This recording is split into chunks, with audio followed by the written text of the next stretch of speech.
Mesdames et messieurs, je suis Marie-Geneviève, esclavée, mère esclavée, au service du gouverneur de l'Île-de-France, M. David puis M. Geoffroy, planteur de la montagne. En tant que négresse, mon corps ne m'appartient pas. C'est un outil, une source d'énergie, un soleil, une lumière. Je produis, je reproduis. Mon utérus n'est que la case d'un négrier. Mon corps ne m'appartient pas et le fruit de mes entrailles non plus. Jeanne-Thérèse, ma fille, un soleil noir de plus, un navire négrier. Non, je suis Nyama, princesse Sonaka. Je suis une femme et mes enfants s'appartiennent. Ce ne seront plus de machines de production, ce seront des soleils qui illuminent, des soleils qui éclairent le monde.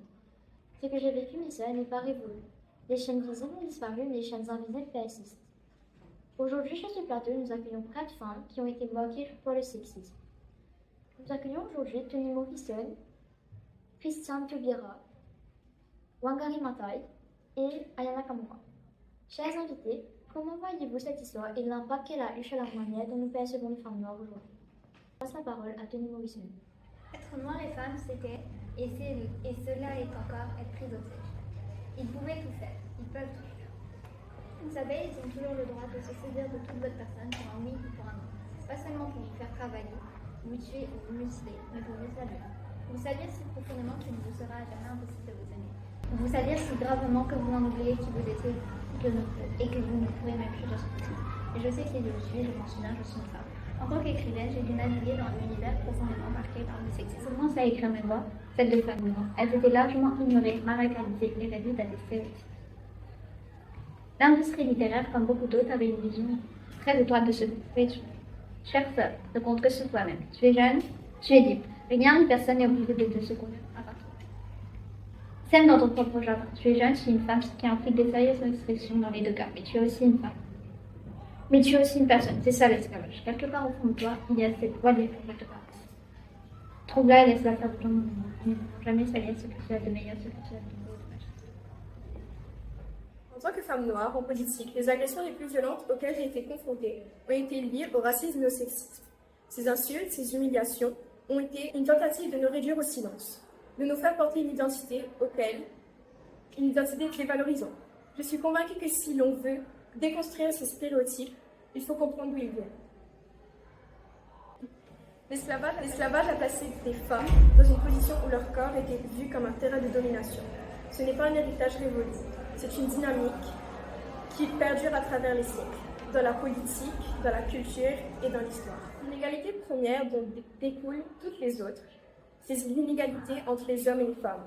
La matrice de l'inégalité significative, signifiant même, et le sexe. Recevoir le prix Nobel a été un honneur pour moi, mais cela n'a pas mis fin aux obstacles liés à mon sexe et à ma couleur de peau. En tant que femme noire et première enseignante de mon pays, j'ai été confrontée au sexisme et à la misogynie. Même après avoir obtenu mon doctorat et mené des actions qui ont changé des vies, on m'a souvent réduite à des stéréotypes et mes réussites ont été considérées comme des actes d'un prix Nobel. J'ai dû lutter pour être prise au sérieux. Le véritable combat est celui pour la reconnaissance de notre dignité et de notre égalité. À mes sœurs, je dis ne laissez jamais ces chaînes invisibles vous définir. Nous avons un rôle immense à jouer et nous devons continuer à briser les stéréotypes et à revendiquer nos droits. Si j'ai fait face à des jugements constants, souvent sur mon apparence, ma façon de m'exprimer et plus encore en tant que femme noire. Nous portons toujours des poids supplémentaires. J'ai vu des collègues comme Ebony, victime de misogynie noire, dont l'image a été critiquée avant même que son talent ne soit vu.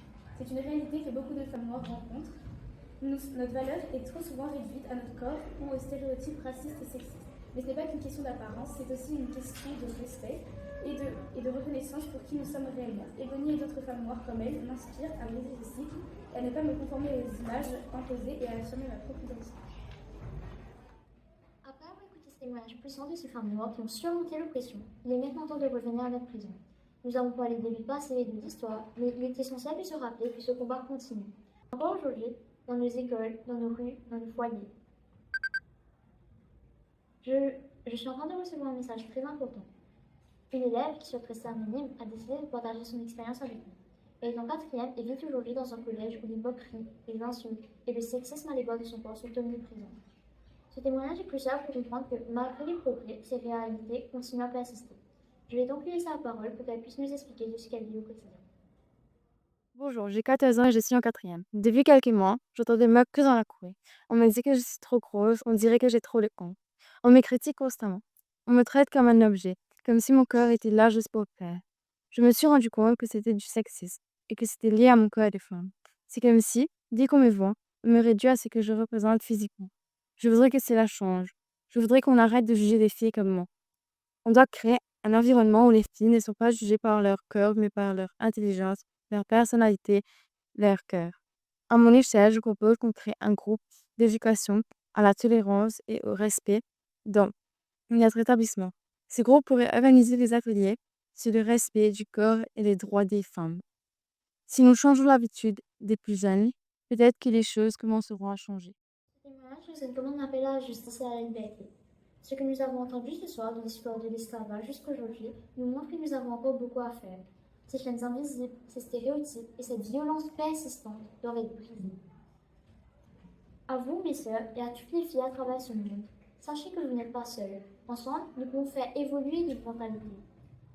Continuons cette lutte pour que demain, personne ne vous réduise à qu'une image ou à un corps, mais aux femmes que vous êtes, des femmes fortes, puissantes et dignes. Je remercie Tony Morrison, Christian Taubira, Wangari Maathai et Ayana Kamura. Au revoir.